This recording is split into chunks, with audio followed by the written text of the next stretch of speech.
Ever since the Power Rangers started, we've seen monsters of different shapes and sizes. But there's one monster in particular that stands out among the rest. A monster so feared that only a handful have survived its devastating powers.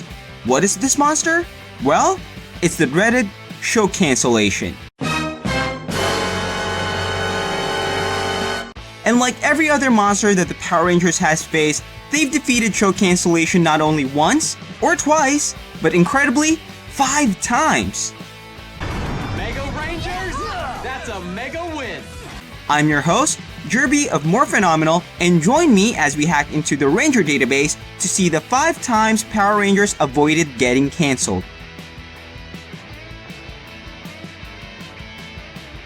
It's common practice for networks to only give newly greenlit TV shows a few number of episodes before agreeing to give more, depending on its popularity.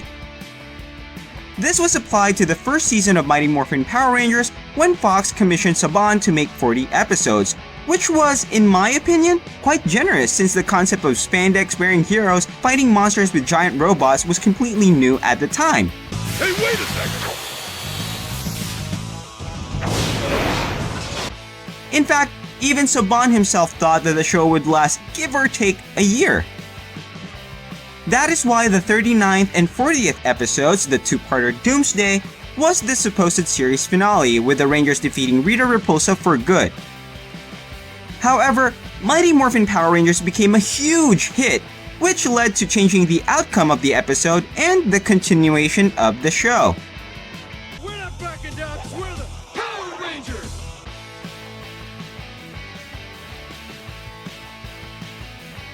During the first half of Turbo, ratings started to decline rapidly. Not only that, Power Rangers wasn't as profitable as it was, and Saban started to venture in other projects. Guys, I'm the new Blue Ranger. So, Fox decided to pull the plug on the series, with In Space being the last season.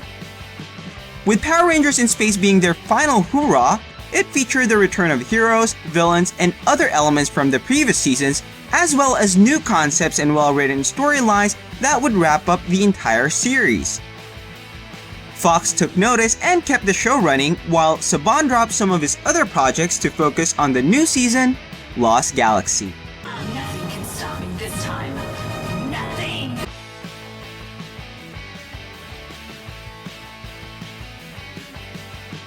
In 2001, Disney was able to acquire the Power Rangers through the buyout of Fox Family. Disney intended to end the show since, in their point of view, it was costly to make. Yeah, those explosions aren't cheap.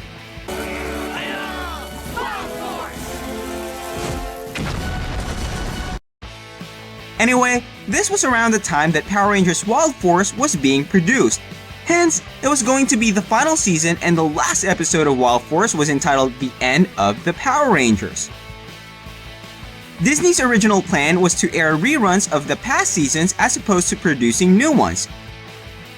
Fortunately, former producers and writers of Power Rangers were working for Disney at the time, and presented the idea of moving the filming location to New Zealand.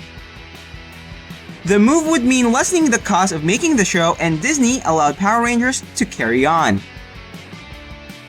We may not be Power Rangers anymore, and our wall doors may be gone, but their spirits still live inside us! Ugh.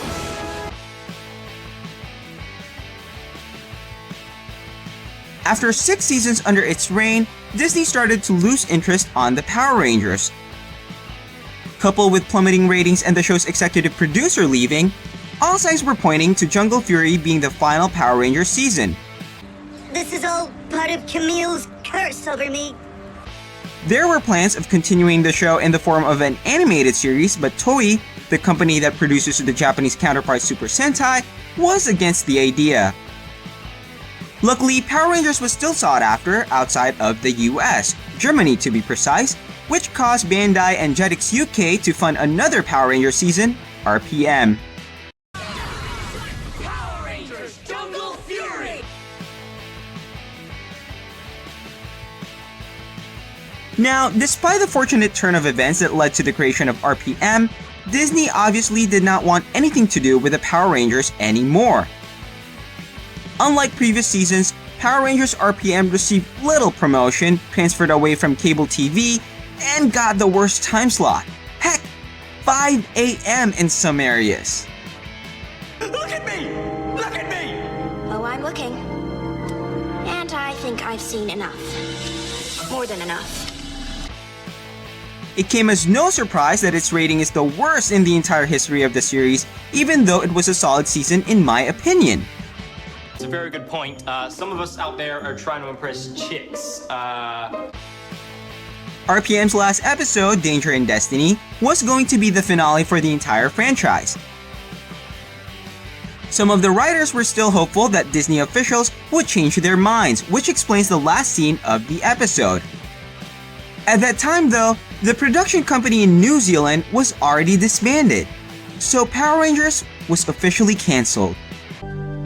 No more series operators. What next? Things looked hopeless, but just like how the Power Rangers would swoop in to save the day, here comes Saban to revive the fallen show. Around 2010, Saban Brands acquired the Power Rangers franchise back from Disney, and without wasting much time, produced the next installment, Power Rangers Samurai. Victory is ours! So there you go, the 5 times Power Rangers escaped cancellation. Weird turn of events, but I personally am thankful that the Power Rangers keeps on going. Truly, the power continues. What are your thoughts on this? Let us know in the comment section. Remember to give this video a like and share it. You can also follow me on Twitter @JerbyRanger. For more videos like this, please subscribe if you haven't already and hit that bell icon. This has been Jerby from Morphenomenal. Thanks, and as always, may the power protect you.